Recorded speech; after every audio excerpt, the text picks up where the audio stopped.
नेपाल में 26 जुलाई को भड़की सांप्रदायिक हिंसा के बाद अब एक ऐसा दावा सामने आया है जिसने भारत की चिंता बढ़ा दी है। सवाल सिर्फ इतना नहीं है कि नेपाल के सुनसरी में दंगा कैसे भड़का। सवाल यह है कि क्या इस पूरे विवाद के पीछे कोई बाहरी ताकत भी काम कर रही थी, क्योंकि एक रिपोर्ट में पाकिस्तानी खुफिया एजेंसी आईएसआई का नाम सामने आने का दावा किया गया है। और सबसे चौंकाने वाली बात, इस कथित कनेक्शन में पाकिस्तान से आए एक मौलाना और नेपाल की एक मस्जिद के इमाम का भी नाम बताया जा रहा है। पूरी कहानी क्या है बताएंगे इस रिपोर्ट में। कहते हैं ना, दाल में कुछ काला जरूर है। अब यहाँ कहानी थोड़ी पीछे से समझिए।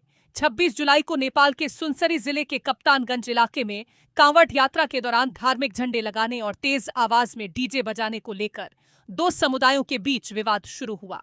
शुरुआत एक छोटे से विवाद से हुई, लेकिन देखते ही देखते मामला हिंसा में बदल गया। हालात इतने बिगड़ गए कि नेपाल पुलिस को फायरिंग तक करनी पड़ी। इस दौरान एक व्यक्ति की मौत हो गई, जबकि कई लोग घायल हुए। इसके बाद हिंसा सिर्फ सुनसरी तक सीमित नहीं रही। लक्षापो, मधेश और कोशी प्रांत के कई इलाकों में तनाव फैलने लगा। कई जगहों पर इंडेफिनिट कर्फ्यू लगाया गया।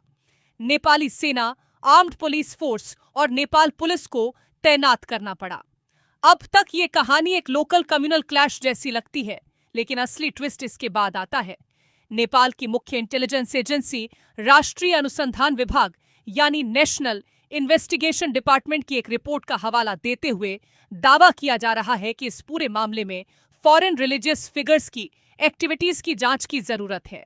रिपोर्ट में पाकिस्तानी मूल के मौलाना मोहम्मद इलियास घुमान और काठमांडू की एक मस्जिद के इमाम मुफ्ती अब्बू बकर कासमी का नाम भी सामने आने का दावा किया गया है।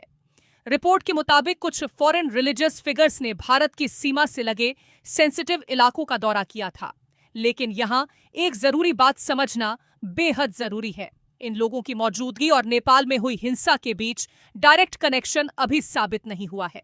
यानी फिलहाल इसे एक इंटेलिजेंस इनपुट और इन्वेस्टिगेशन के एंगल के तौर पर ही देखना चाहिए, फाइनल प्रूफ के तौर पर नहीं।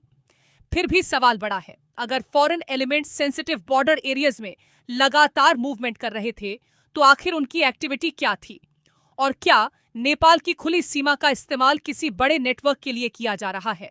यही वजह है कि नेपाल सरकार भी अब इस मामले को हल्के में लेती नजर नहीं आ रही। प्रधानमंत्री बालेन्द्र शाह ने लोगों से शांति बनाए रखने की अपील की।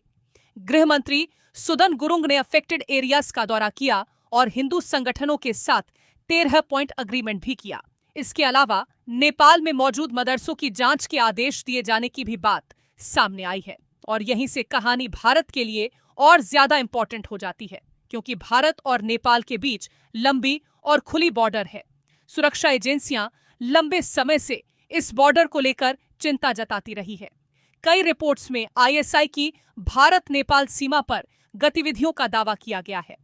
इन रिपोर्ट्स में यह आरोप भी लगाया गया है कि सीमा के आसपास डेमोग्राफिक चेंजेस और धार्मिक संस्थानों के विस्तार के जरिए इन्फ्लुएंस बढ़ाने की कोशिश की गई। कुछ रिपोर्ट्स तो यहां तक दावा करती हैं कि कुछ मस्जिदों और मदरसों का इस्तेमाल इल्लीगल एक्टिविटीज के लिए किया गया। हालांकि ऐसे सभी दावों को अलग अलग मामले और उपलब्ध एविडेंस के आधार पर वेरीफाई करना जरूरी है। लेकिन अब नेपाल में हुए दंगे और फॉरेन रिलीजियस फिगर्स से जुड़े इंटेलिजेंस इनपुट्स ने एक पुराना सवाल फिर जिंदा कर दिया है। क्या भारत नेपाल बॉर्डर सिर्फ दो देशों के बीच की सीमा है, या फिर ये किसी बड़े जियोपॉलिटिकल गेम का रास्ता भी बन सकता है? सुनसरी में शुरू हुआ विवाद भी फिलहाल इसी सवाल को जन्म दे रहा है। क्या ये सिर्फ एक लोकल रिलीजियस डिस्प्यूट था, या इसके पीछे किसी बाहरी नेटवर्क की भूमिका की भी जांच जरूरी है? और अगर इन्वेस्टिगेशन में आईएसआई या किसी फॉरेन नेटवर्क का कनेक्शन सच में सामने आता है, तो इसका असर सिर्फ नेपाल की पॉलिटिक्स पर नहीं पड़ेगा, भारत की बॉर्डर सिक्योरिटी पर भी इसके गंभीर कॉन्सिक्वेंसेस हो सकते हैं। फिलहाल जांच जारी है और कई दावे अभी वेरिफिकेशन के इंतजार में हैं। लेकिन एक बात साफ है, नेपाल की इस हिंसा ने भारत नेपाल बॉर्डर पर सिक्योरिटी एजेंसीज के सामने एक बार फिर बड़ा सवाल खड़ा कर दिया है। आखिर सीमा के उस पार कौन कौन सक्रिय है, और उनकी असली मंजिल नेपाल है या भारत? आप इस पूरे मामले को लेकर क्या सोचते हैं? अपनी राय हमें कमेंट सेक्शन में जरूर बताएं। साथ ही और भी अपडेट्स के लिए जुड़े रहे।